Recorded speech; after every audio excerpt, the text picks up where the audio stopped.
अस्सलाम वालेकुम। अमन पंजाबी वेड़ दे विच मैं तुहाडा मेज़बान रियाज तलत ते सारे सज्जणा मित्रां नूं चढ़दे पंजाब दी मुहब्बत करन वालियां संगतां नूं मेरा सलाम ते आदाब। तुहाडी समातां दी नां एक गज़ल कर रहा, उम्मीद करदा कि तुहानूं ओह चंगी लगेगी कि गड्ड पुरानी खोली ना यादां विच रोली ना,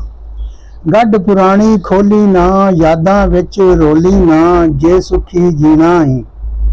जे सुखी जीना ही सच कदे बोली ना, आशिक जे तू मदनी दा, आशिक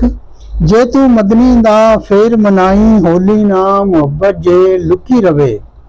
मुहब्बत जे लुकी रवे, पाई विच विचोली ना, ते साबत कदमी रहना पैंदा, साबत कदमी रहना पैंदा, इश्क विच डोली ना, ते वैर वियाणा औखा हुंदा,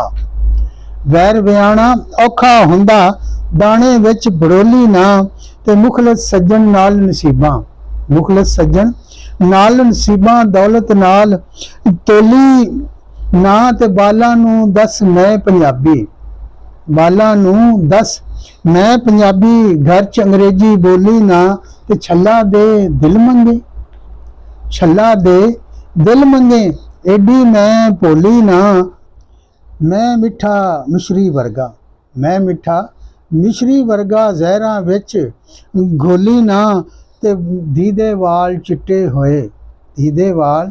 चिट्टे होए, दाज बिना उठी डोली ना, ते दुखड़ा अपना कौन सुने, दुखड़ा अपना कौन सुने, अपना कोई हमजोली ना, ते फुल्लां जिहा दिल तलत, फुल्लां जिहा दिल तलत, पैरां हेठ मधोली ना, गड्ड पुरानी खोली ना यादां विच रोली ना, जे सुखी जीना ही सच कदे बोली ना, जे सुखी जीना ही सच कदे बोली ना। ते सारे मुहब्बतां करन वालियां मित्रां दा धन्नवाद जिहड़ा साडा प्रोग्राम देखदे ने,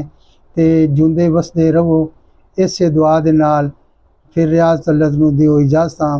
ते रब राखा।